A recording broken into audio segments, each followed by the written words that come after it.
Thor Love and Thunder premieres in theaters as trailers for Clerks 3, The Woman King, and the next film from the director of Silver Linings Playbook are released on the internet. I'm Joe Acierno. And I'm Darius Delsoin. This is Cinema Unchained.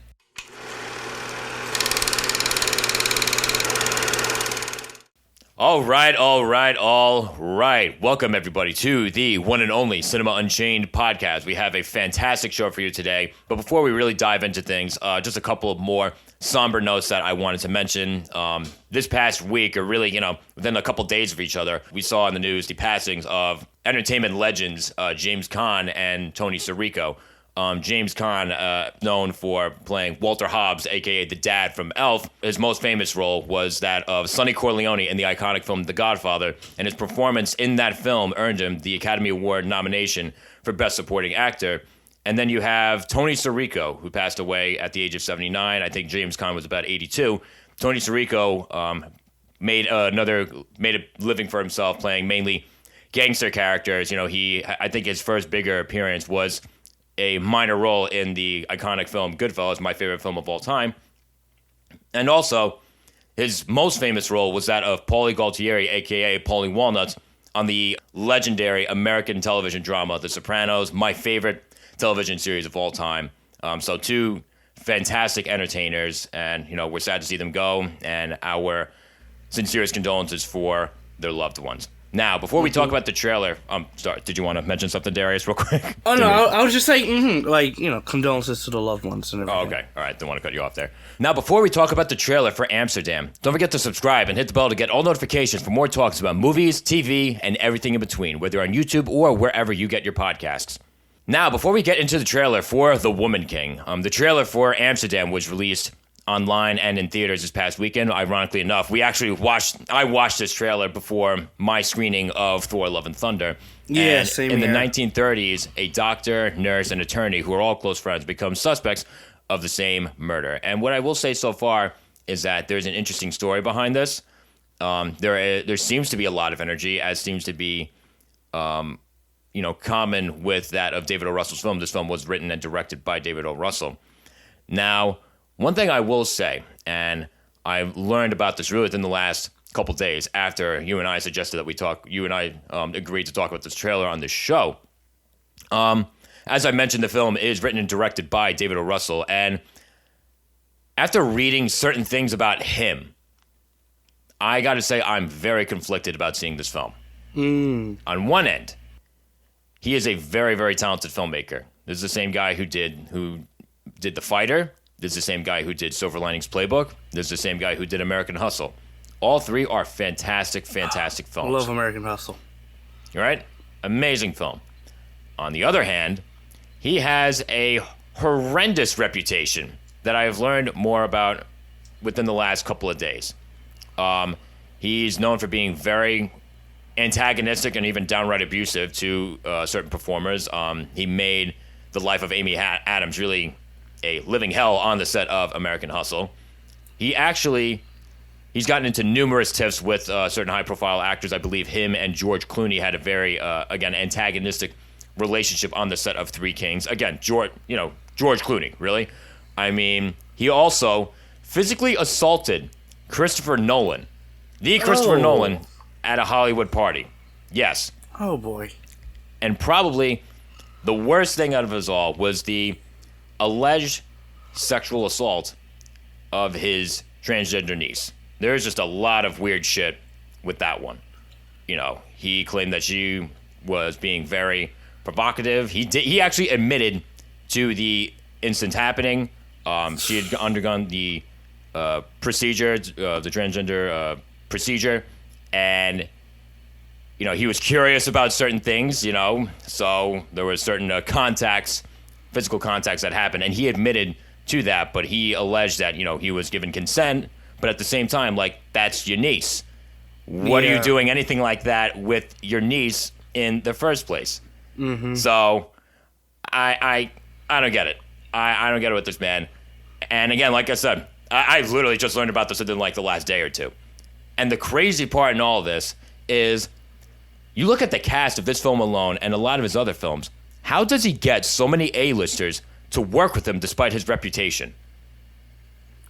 Because just in this film alone, you have Christian Bale, who's worked with him multiple times. You have Margot Robbie, John David Washington, Robert De Niro, who's worked with him multiple times, Rami Malek, Chris Rock, Anya Taylor-Joy, and so much more. So much more than I feel like listing right now.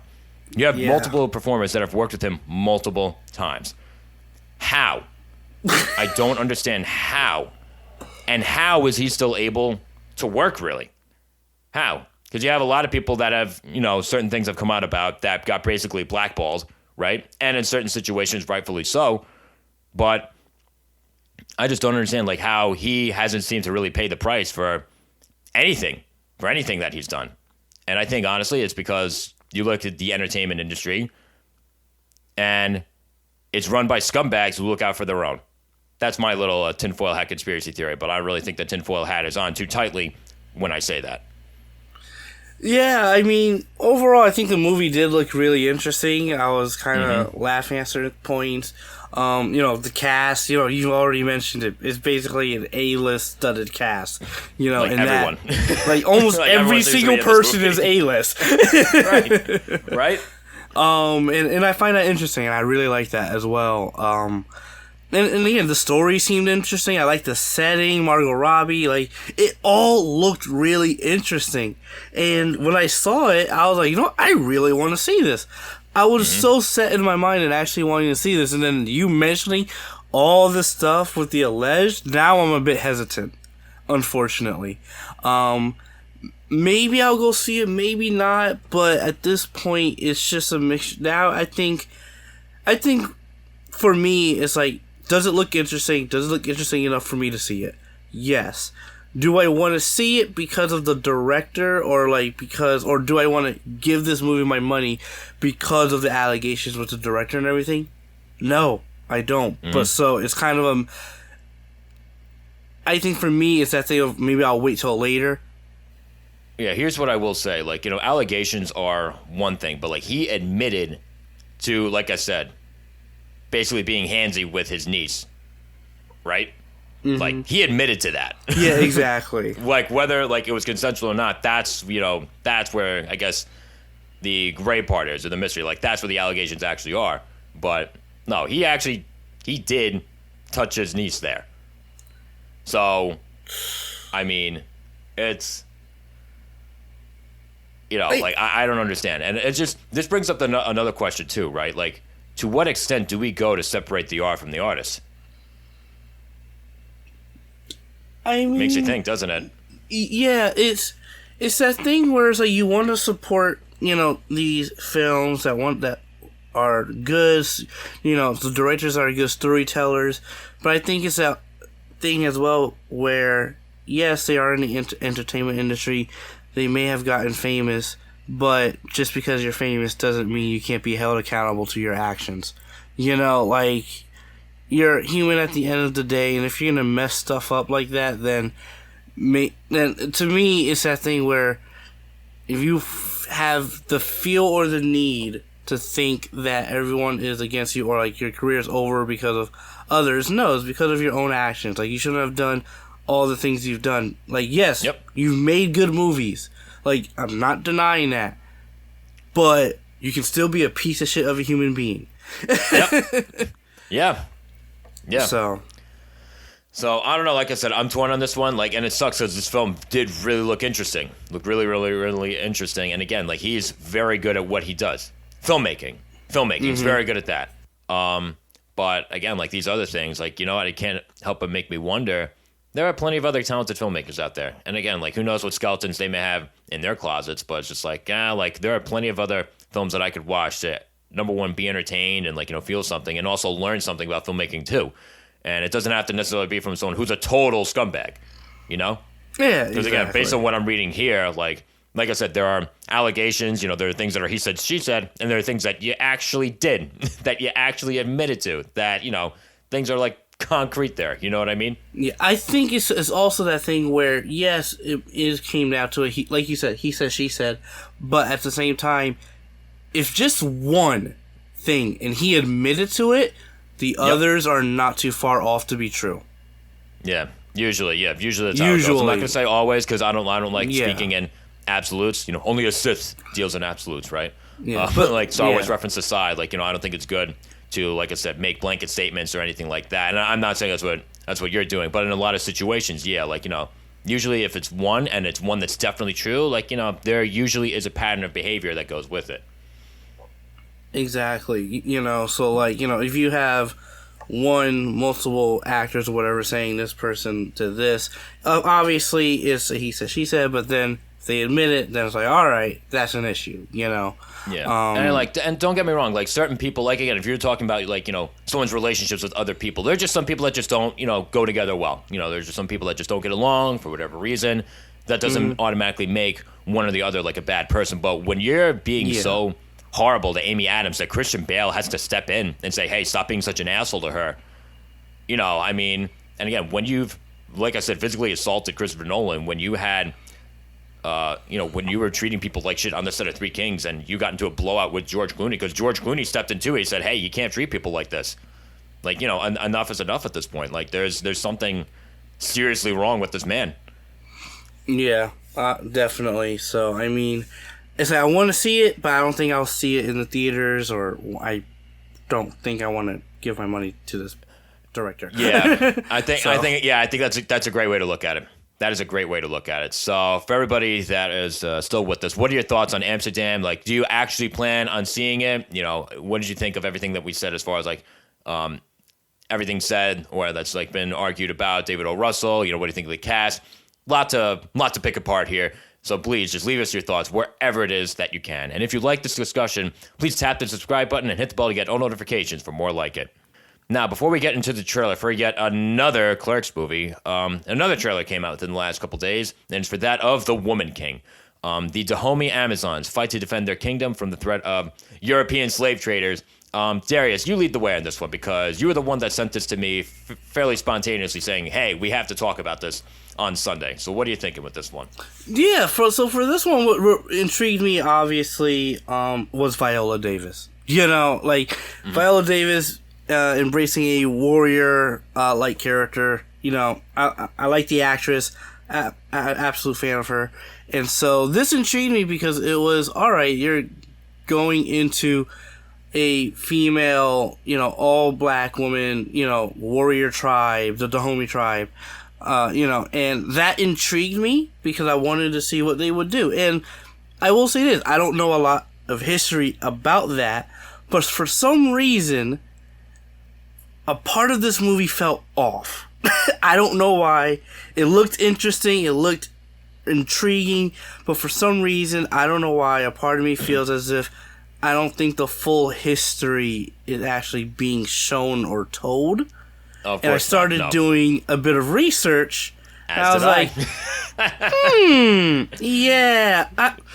this might be a problem. I'm like, I wonder how much of this they're going to show in the movie. Because, like, at least from how the trailer put it, like, they want to make the Dahomey, the kingdom of Dahomey, right?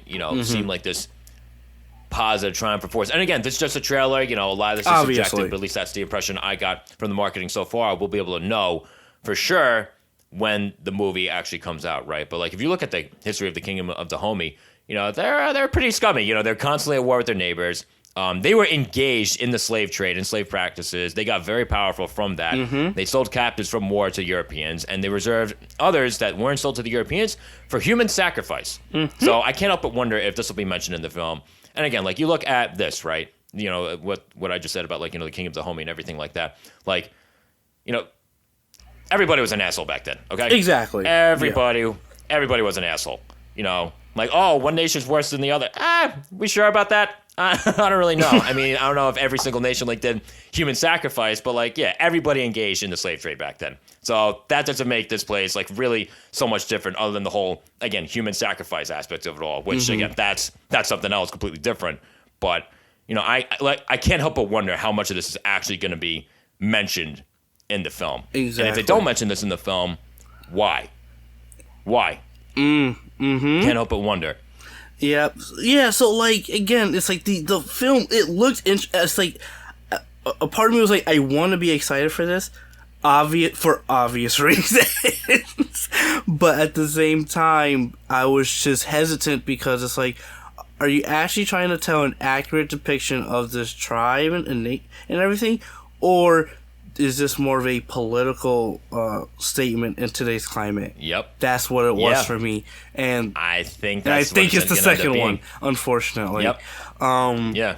But yeah, it's like, because it's like, if you're gonna tell a story in history, right, or an aspect of history, you need, how I see it personally, approach it from all angles, not just one, not try to be cater to one. No, tell it how it actually freaking was, and that's why I kind of like 12 Years a Slave, because to a certain extent they actually did that, and even the language, and sometimes they really went for it in that movie, whereas other movies that try to tackle slavery, or they try to give either a PG-13, or in certain movies, it was like they'll use certain words and then they'll dial it back all of a sudden later on, and I'm like, no, like that's how it was, like, fully utilize it. Yeah, like that's and again, like, people, and like they would get mad. I think a lot of people out there get mad for like language that's used in certain movies, and like you got to turn around and be like, no, that's how it was back then. You might not like it, but that's just how it was. You want to accurately depict certain things. Like they did in Django Unchained. I remember there was a lot of controversy that came out when that movie came out because of certain words that are used. That's how it was. 12 Years a Slave, like, I don't remember 12 Years a Slave getting like exactly the same controversy or blowback as that. But again, like, that was another one that I'm sure made a lot of people uncomfortable because of how it graphically depicts certain things. Like, it paints you the whole picture. And honestly, both are fantastic films. Both are excellent. And like, I just don't know if The Woman King is going to do that. Exactly. So, that's one of my worries with it. Again, it's like, it looks, I want to see it, but at the same time, I'm just like how, my famous words for another movie that, I wasn't too fond of. I'm cautiously optimistic. Yeah. I'm a bit more pessimistic on this one than not. Like, all in all, I think it looks okay. It looks kind of generic, but I do think, like, there's, again, maybe we're wrong in this. I hope we're wrong in this, that there's like a political motivation with this and how they're going to show certain aspects of history and how they're probably going to gloss over certain things for whatever political reason. Because, again, that's just how things work today, unfortunately. Yeah. There's very much a fear to be honest about the whole thing and the whole picture. Mm-hmm. Because of, like, the blowback from certain sects of society, certain extremely loud but small minorities in society, right? Yeah. So, that's, again, this is just the reality of our world at this point. So, all in all, I'm definitely... Would I see this to review it on the show? Probably, yeah. I probably would. Am I going to, be jumping and skipping all the way to the theater to watch this one? Probably not. I'm going to be like, oh, man, I'm wasting this much gas money going to the theater to see this one for this show. But, yeah, no, I'm not really looking forward to this so much. Yeah. I can't say I am. Yeah, I'm a bit mixed. So. I do want to see it just to see how, hopefully it is good. And plus, I love Viola Davis as an actress. I want to see what she can do in this movie. She is solid. She is talented. Yeah, so that was a big reason for me to kind of like, oh, all right, and she's looking buff. Okay. And and I forgot John Boyega's in this one too. Mm-hmm. Yeah, I haven't really heard much of him since the Rise of Skywalker. So I was kind of wondering, like, I can't help but wonder, like, after like a lot of these big franchises end, right? Like, how many of the performers involved like still have like vibrant careers after? Yeah. So, I guess it's nice to see him doing things after the failure that was a sequel trilogy. All right. So now, again, for all of you that are still with us, what are your thoughts on this trailer? And as always, if you want more fun, honest, and engaging discussions about motion pictures, you know what to do. Hit that subscribe button, ring that bell to get all notifications. And now, before we review Thor: Love and Thunder, the trailer for this movie that I forgot was happening, Clerks 3, came out this past week. After surviving a heart attack, Randall Graves decides to make a movie about his experiences working at the Quick Mart. This is a sequel to the 1994 low-budget hit Clerks and its 2006 follow-up. And I remember when... Did you send me this, or did I send you this trailer, I sent you this. Clerks 3. You sent this to me, and the first thing I thought was, why are they doing this? Exactly! Why? Oh my... Like, why? I just don't understand. Like, this movie, again, the sequel to 1994 hit Clerks. Okay, Clerks, Really great movie. Great movie. Yeah. Okay. The next one comes out 12 years after, and I don't think it was as successful, but still moderately successful. Okay, that was in 2006. We're in 2022. This is 16 years later. Who asked for this movie? Like, seriously, who asked for this movie? And I know there are a couple of instances where you have a movie sequel that came out 3, maybe even 4 decades after, or 2, 3, 4 decades after the original film, right? And it somehow managed to be great. Look at Blade Runner 2049. Yeah. Like, what, 35 years apart or something like that? Fantastic. Blade Runner 2049, I thought was better than the original. Love Blade Runner 2049. Top Gun and Top Gun Maverick. Yeah. Same thing. 30 or so years later, and honestly, Top Gun Maverick blows the original away. Oh my God. It made me appreciate the original that much more. But this trend with sequels coming out decades after the original that no one asked for, it's pretty common in Hollywood. And I'm going to be honest, it really shouldn't be, based on how well these movies actually end up doing and how good they actually end up being. So I look at Clerks 3 and I'm like, again, why? You know what I mean? I think Kevin Smith wants to stay relevant. No, I'm kidding. I mean, like, I like Clerks. I like Clerks 1. I like Clerks 2. I remember when my dad introduced it to me, and I was like, this is stupid but fun. So when I saw that Clerks 3, I forgot Clerks 3 was even happening.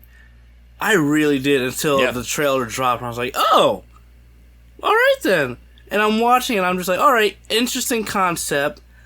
But at the same time, it's like, we've seen this trope before. You know, it's... What do you mean by seen this trope before? What do you mean? Or like, you know, when it comes to the whole idea of, almost in like a comedic sitcom, or at least I think I've seen it before, I forgot where it's like, a tragedy happens, or like something happens to them directly, and they kind of want to do a movie about the events, or, you know, a bit of their own life within the movie. You know, like we've kind of, or at least I've seen that before, and so I don't know. It looks like it should be a good time, but I think after the last movie, I think Kevin Smith did, which was Jay and Silent Bob, the sequel, I think, and I was not too fond of that. I'm a bit worried with Clerks 3, so for me, it's that thing of I'll have to wait and see. Yeah, like if it's one thing that I've at least got from the trailer, and again, this is all purely, you know, speculative marketing at this point, right? It doesn't look like this has the same wit and humor as the original. It looks cheesy, and it looks low, like, of course, like it has like that low budget feel to it, but I feel like, for some reason, I feel like low budget today feels like a downgrade from like 90s or 80s low budget, you know what I mean? Like, I feel like when it came to like low budget films from like the 80s and the 90s, like, yeah, it was obvious in certain regards that it was like a lower budget film, but like it didn't feel like a bad thing. If anything, like it made it feel more authentic. Whereas with this, I'm like, you know what? It feels like they're just not even trying. It feels like, you know, they're somehow desperate but not even trying at the same time. Yeah. You know what I mean? Yeah, it's a weird feeling with Clerks 3 because, you know, I think you also said it too, like the comedy and the wit just isn't there as it used to be with the original.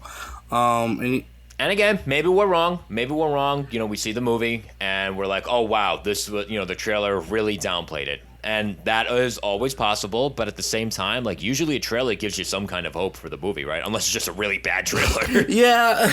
I mean, like even for me, like, I liked Kevin Smith, but then when he did Jay and Silent Bob the reboot, you know, the trailers, I was like, all right, this looks pretty funny. I watched the movie, it wasn't that funny. And it's dog shit, right? Like, it's just, so that's why I'm like, They probably put all the best parts in the trailer. Exactly. So, like, that's why I'm a bit worried, because it's like, I don't know, a part of me feels like this is going to be another Jay and Silent Bob, the reboot type of movie again. I don't want it to be, but I have a strong feeling it might be. We'll have to wait and see. You know, something that I noticed too, at least in this trailer, right? Like, there seems to be like a whole, quote, meta element that they're going for in this film, right? But I feel like that in itself feels like a variable. Like, it feels like it'll be cheap. Like, I feel like they're going to use it to just be like, oh, look at how trendy and self-aware we are. But I feel like that's going to be used to mask how everyone is running out of ideas and how this is running dry. But at least, if like, it's like, okay, if we at least make fun of the fact that, like, you know, oh, we're running out of ideas, or, like, you know, we're just rehashing things over and over again, then, oh, it's okay. You know what I mean? Like I said, like, oh, look at how trendy we like, are. Look at how, look at how cool we are. Mm-hmm.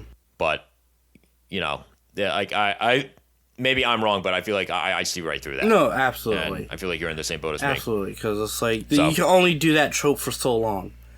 At that, then it just gets annoying, and it's like, why are you doing it if you know the intention is this? Like, it's at that point, lazy writing. Yeah, you're 1000% right. So, what did you all think of the trailer for Clerks 3? What do you think of it so far? Do you think it'll be something worth seeing or just another desperate sequel? And same as before, if you liked this discussion, hit the subscribe button and hit the bell to get all notifications for more. And now, to end off the show, we're going to be reviewing Thor, Love, and Thunder. Of course, we're going to be doing a non-spoiler review first and a spoiler review. As always, we will let you know when the spoiler section is about to happen. And now, as Thor reunites with his long-lost love, Jane Foster, who has taken up the powers of the God of Thunder, they must combat Gore, the God Butcher. Now, my biggest thing going into this film was like, okay, how is this going to compare in terms of Ragnarok, right? Which one's going to be better, Ragnarok or Love and Thunder? Ragnarok was, of course, the previous Thor film. For me, I felt like Ragnarok was more entertaining. It was way funnier.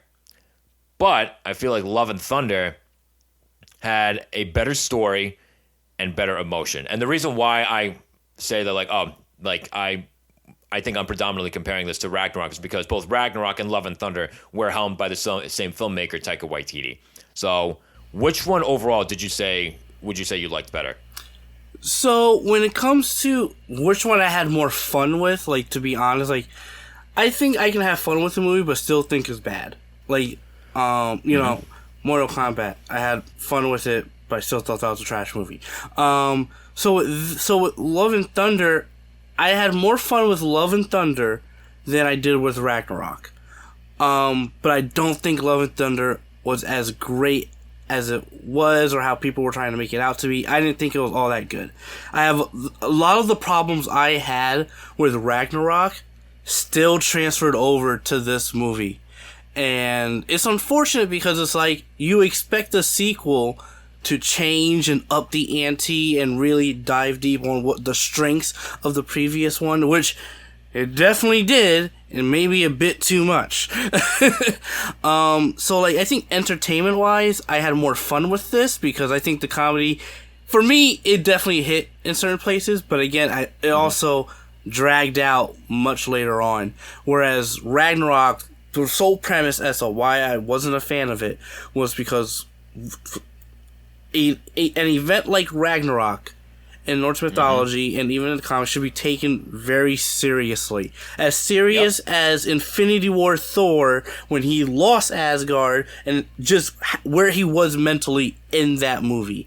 And just how ruthless and a badass he was, in my opinion. It's funny that you say, like, certain things with Ragnarok carried over here, right? Because you say, like, oh, like, Ragnarok, the end of the world, right? Like, that should have been taken more seriously, and it wasn't. Like, another thing that I noticed, too, with Ragnarok was that, like, okay, like, remember when Thor's friends died?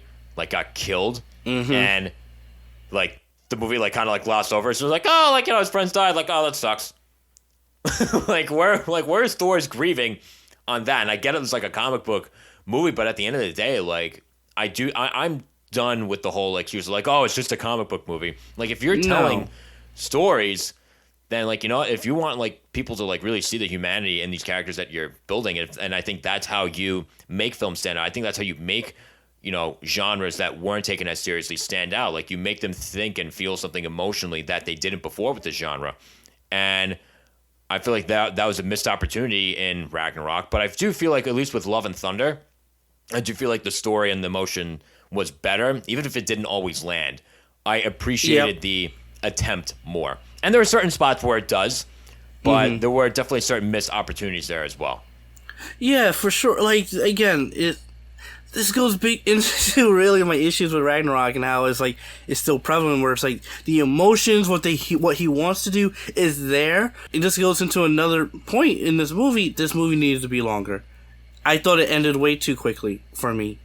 You think so? I think it ended way too quickly because they gloss over certain emotional points that should be a bit more intimate, and then they go into another action scene and more comedy, and then, because relatively towards the end, I didn't realize that was the ending. I was like, wait, we're at the end? And I was like, this is too quick. We got here way too quickly. In my viewing, I was just like, we should not be at the end. To me, I knew it was the end, and I was like, we should not be here right now. None of this, this was way too quick. Quick of events. It was just, and I felt that it was a bit inconsistent at times, and I think this goes into the balancing of, I guess, the comedy and the drama, and how, it was way more comedic than it should be, and it should have been more dramatic, and especially if you're trying to tell a story between Jane Foster and Thor and that relationship, and we'll get into that, but just even that felt a bit shoehorned and not necessarily earned. I will say this. I did like Jane Foster. I like that Taika gave her more in this movie compared to previous ones. I liked how in the end, I liked how basically you kind of see why Thor was attracted to her. Why she was almost, in a sense, worthy of his love, and I think their chemistry was just so, honestly, I think it was better in this compared to previous ones. But again, even in the previous ones, you see it, but it's not fully realized. Where this one, I don't think it's fully realized, because again, there are certain scenes that they've shown that just felt shoehorned for the sake of the movie here, instead of trying to build it up throughout the Thor franchise. Yeah, and again, I completely agree with you there. This is not something, their love story was really glossed over, and it was told. Their love story is not something that should have been told. Their love story is something that should have been experienced. Exactly, and it's and that's why I kind of liked Thor 1, because I liked seeing that to me, Thor 1 is still my favorite Thor movie. I'm just saying that right now. But one of the things I really did like was the relationship between Jane and Thor, and how in the building of that, and you see, her attraction to him, and at a later point his attraction to her, and the thing is, you see it through their character and how their character changed over the course of that movie. Whereas in Thor Dark World, more the same. More the it didn't same, grow. right? Exactly, it didn't grow. So, and that's why for this one, Love and Thunder, they wanted to grow it more, but it felt, I didn't feel it because we didn't feel it in the previous movies. I mean, I feel at least with Thor as an individual character, I do feel he finally has some more growth and definition 4 movies in. I feel we got to see more of what motivates him, and that's love. But he finds it, but not in the way that you would expect, and we'll get more into that later. And I feel he learns throughout this film even more about what being a god is all about. Because one of the things that I love that this story did, one of the things that this movie got right was the idea of benevolent versus apathetic gods, or even malevolent gods. And, it's just one of those things that, just because you worship something or someone doesn't mean they have your best interest in mind. And I love how we see Thor and Jane attempt to differentiate themselves from the apathetic and malevolent gods. There's a line in the movie, again, that's been said throughout history and society, never meet your heroes. I think that's played very well in this film. Yep, definitely, for sure. And, when they went that route with the gods, I was a bit off. But then I was like, you know what? It makes sense for the story that they were telling. And it reminded me of one of my favorite video games on PlayStation, with God of War, where the gods... Yeah, I knew you were going to say that. I knew you were going to say that. I have to bring it up. I'm sorry. I knew you were going to say that. Where the gods in that, franchise were dicks. They were assholes. They treated basically their, people look up to them like crap, and Zeus kind of went all out on Kratos and was like, he's nothing, like I said. But anyway, again, I did like that for the sake of the story. But overall, I had fun. I didn't think I had more fun with this than Ragnarok. Just from an entertainment and just visual standpoint. I think visually this was definitely at least better than Ragnarok. Not great, because there are definitely some scenes that were very spotty, were CG, but I like the style, the very over stylization a bit more in this one. Mm-hmm. Yeah, I'm not visually. I don't remember having any complaints with Ragnarok, and here I'm like, yeah, I don't remember having any complaints either. I feel like a lot of the Marvel movies like kind of just look the same at this point, but maybe that's just me. One thing I will say, like going back to what you're saying about like everything with the gods, right, and how they kind of took them in certain directions, without giving too much away, I like what they did with Zeus. I really enjoyed. Oh, yeah. I enjoyed Russell Crowe's performance. I thought he was great. I felt he had the command and charisma of a god, and I believed in being a god. And I'm surprised by how he turned out to be. You know what I mean? And again, we'll get more into that in the spoilers section. But let's say I'm looking forward to his role in future installments, and I really like what they did with him. And Gore the God Butcher, who's basically like we were saying, how like the idea of benevolent versus apathetic gods. He's basically a product of the apathetic and even malevolent god. He is a betrayed former worshiper who seeks the extinction of the gods. He's a very layered villain. I thought he had a terrific arc. I really understood like why he's doing what he's doing, and it really makes you question blind faith in higher powers, right? And I feel like he in himself symbolizes apathy and malevolence towards religion in general, which is really, really interesting, because I feel like that's something that you see play out a lot in society today.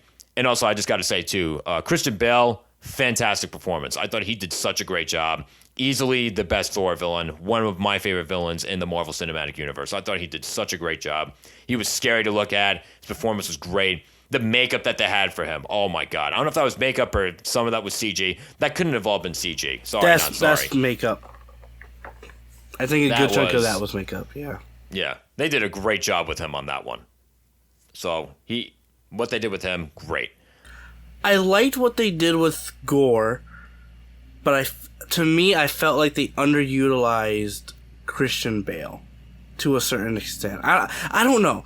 I love Christian Bale as Gore. I liked like his performances, but I felt like I wanted more from him. I think that's what it was for me. I wanted a bit more.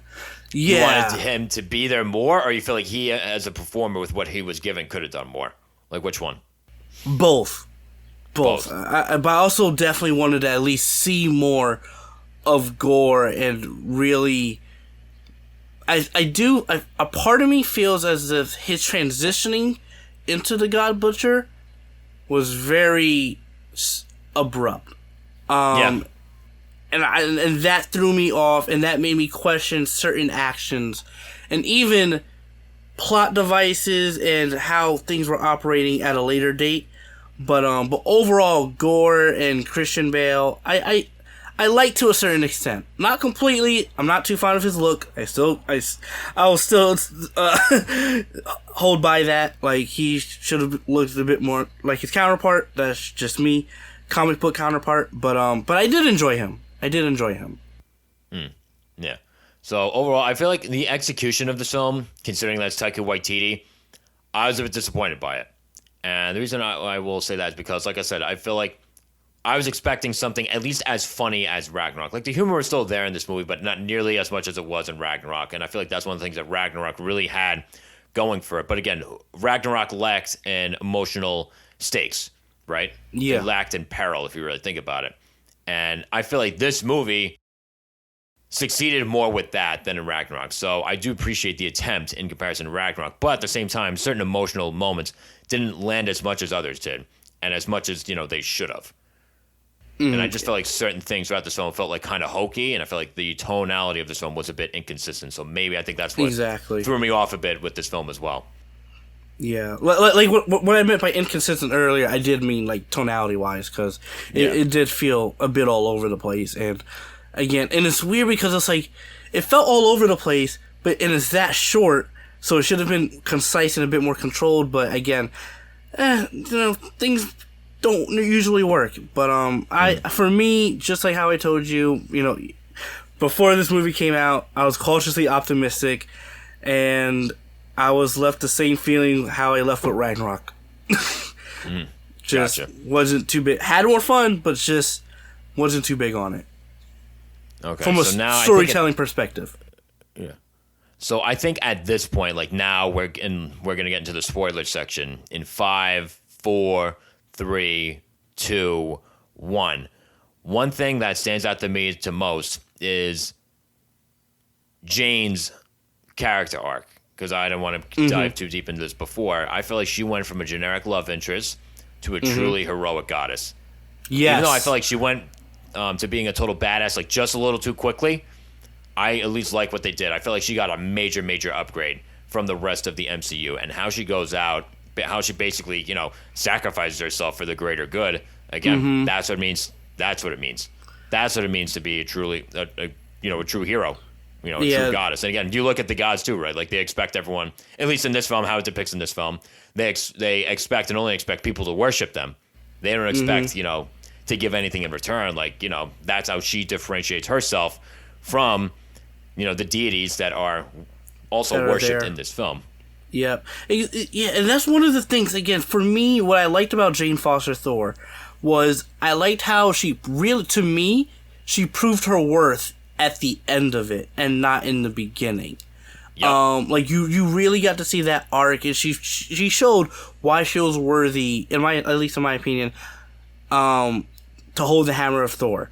Now how she got Thor, I still firmly believe it was, throughout the movie when you see it, Thor did something to make it so that Mjolnir would protect her, but that's the only thing that makes sense. That's the only thing that makes sense. Because again, like you don't just go out of nowhere, like like if you're sick or whatever, like you're this famous astrophysicist, but like does that mean you're worthy of the powers of a god? And exactly. I agree. I feel like she earned that at the end. So I do think that makes sense in that she only was able to pick up the hammer because Thor basically said, "Please look out for her." Exactly. So I really did like Jane Foster, her arc. Now, another issue, and now that we're talking about spoilers, I had was actually the Necro Sword in the film. Because one thing I liked about it was that, to me, it was reminiscent of Excalibur, which I liked. But the second one was, I didn't fully know how it operated because I felt that how that sword got destroyed was too easy. And it just made me question as to, like, how do these weapons truly work if this is meant to be a weapon that's supposed to kill gods, and the gods can't really defend themselves from this type of weapon. And I will say this. One of the things that I did like, or at least, not necessarily liked, but I was mixed on, was the idea of the sword corrupting Gore. Almost trying to make it feel as if he is more, not necessarily a villain, but anti-hero-esque than an actual villain, and in some cases, maybe it even should have been a bit more ruthless in his killings throughout the film. But like, and again, Zeus, we gotta talk about Zeus. I think, Joe, you should talk about Zeus. Oh, man. Like I said, I love what they did with him. It kind of took me by surprise. I didn't really know, like, how they were going to handle him or, like, what direction he was going to go in after watching that first trailer with seeing Russell Crowe as Zeus. It kind of made it seem like he'd be like this, it kind of felt like he'd be like this throwaway, bumbling comedic character. But no, he ends up being just a bit more like what his character ends up really symbolizing. Again, like, the never meet your heroes thing. And I was surprised at how he turned out to be. He went from this self-indulgent, really pompous ass, right? Like, a stereotypical pompous god to this antagonistic force. I'm like, oh shit, like he's working against Thor. And now, like in future installments, him and Hercules versus Thor. Oh my god. That I didn't see coming. That I'm looking forward to. And I'm looking forward to seeing more of Russell Crowe as Zeus. And I want to see like what they do with Hercules. I want to see how he basically, dukes it out with Thor. This is going to be, like, I'm looking forward to that. Despite, like, my lukewarm overall feeling about Thor, Love and Thunder, this gave me more to look forward to. Yeah. Well, like, and that's what the MCU does. It's like, there's more to look forward to, even if this movie was shit. And I'm not saying it was, but there are definitely moments wasn't too fond of. Another thing I did like was, and now we're in spoilers, Jane's death. I liked it. Yeah. She went out like a hero. She went out as a hero. I liked, and another thing, Gore. I liked the decision he made in the end. And I liked what transpired afterwards, where essentially, throughout the film, he's trying to find eternity, which, if us comic book nerds, we know that's a serious deal. And basically, it's essentially a wishing well where you're granted the wish to make anything you want almost come to life. And throughout the film, at least Thor is thinking, oh, he wants to wish the gods away. No! He wants his daughter back. And one line in the end that I thought was beautiful was when Gore was talking about how, like, if I bring her back, she's not going to have anyone. Nobody's going to look after her. And Jane is like, basically tells Gore, no, there will be someone. You know, because we see throughout the flashbacks that Thor wanted a kid. So, and I really liked that ending and how it all kind of just came together for the sake of, like, the narrative they were trying to tell, and that essentially Thor takes care of Gore's daughter, which, and I love that dynamic in the end. It's great seeing Chris Hemsworth's actual daughter in the movie. Like, you can tell, like, that energy was really there. So, yeah. I did want to compliment that whole thing, too. And again, like, going back to what I was saying before in the non-spoiler section about, like, you know, we see what motivates Thor, right? You know, it's love, and he finds love in a different form. And we keep thinking throughout the film that, like, oh, he's going to find that love and finally being with Jane. But she dies. So, but, like, he finds that in the form of having this new daughter, really, to look out for. Yeah, which I thought, honestly, I thought that was well done. I like that a lot. This goes more, and again, like, the fact that Thor, 4 movies in, finally got some more growth. And he went in a direction that I, quite frankly, didn't expect. Because I don't remember, and again, like, maybe you know this better than me, but I don't remember Thor mentioning that he wanted a kid. Really? Okay. Yep, in the montages that I think he was talking, or I think it was Corey's voiceover mentioning that he wanted a kid, or he wanted to at least start a family to a certain degree. So, actually, I think I remember that. Yeah, and I do want to ask you something. Do you feel as if Corey's voiceover throughout the film took away from the emotional beats? 1,000%. 1,000% I do. And honestly, even Korg, I felt like Korg was very disappointing in this movie too. He was hilarious in Thor Ragnarok. He was nothing more than just like mostly unfunny comedic riff to take away, really distract from like the emotion that should have been there. Okay, yep. Okay, so I'm in the same boat, because that's how I felt, too, because I'm like, throughout the movie, stop talking! I don't want to hear this voiceover! So, it's just crazy how, and they're in so many regards, like, this movie was, at least in my opinion, an upgrade from Ragnarok and a downgrade from Ragnarok. It's kind of weird. I mean, I think overall, I like this one just a bit more than Ragnarok, because, again, I feel like there were just, like, more attempts with certain things than Ragnarok. And, again, some of the attempts land and some of them don't. So, at least as much as I have a lot to say about this movie, both good and bad, this is my favorite Thor. Because Thor, I feel like, all right, it started things off, but I'm like, I don't feel like it's aged as well. I feel like it's a bit melodramatic, looks a little bit cheesy. Thor, Dark World, who cares? Thor, Ragnarok, again, great time, certain emotional lackings. And then, now this one. So I think for me, if I had to give a rating, Thor 1 is still my favorite. Love and Thunder is right after. Yeah. Then Dark World. Then Ragnarok, because I really did not like Ragnarok. No, I had a great time watching Ragnarok. But again, looking back at certain things, you're like, certain things should have been done differently. Yeah. But so, again, we didn't direct the film. Yeah. So, I think a contrasting thing for me, at least, when it came to Ragnarok and Love and Thunder was, for me, and this is specifically me, I know a bit of the mythology of Ragnarok and how serious it was. So that's why I'm really against that movie. Whereas with Love and Thunder, it's not based on, a mythological event or anything like that. It's based off the Mighty Thor comics, where we're introduced to Jane Foster. She has cancer, picks up the hammer because the hammer was talking to her, and Gore the God Butcher basically going after all the gods. And that's what this was based off. So I give it a bit more credit to this, to be a bit more lenient in the dramatic and sort of comedic elements, but I still I'm not going to excuse it for really the the transitioning of comedy to drama and how inconsistent it was throughout the movie. So, yeah. So, yeah. All right. So, a lot of thoughts on Thor: Love and Thunder, and again, we would love to hear some of yours as well. Is it better or worse than Ragnarok or any of the other Thor films? Please, for the love of God, see what I did there. Leave your thoughts wherever it is that you can. And if you like this review, both the non-spoiler and spoiler section, please, you know what to do. Smash that subscribe button and ring the bell to get all notifications for more just like it. And that's all we really have for you today. As we find out more throughout the next week as far as like things that actually happen, we'll be sure to talk about them on the next episode next week. We will see you then.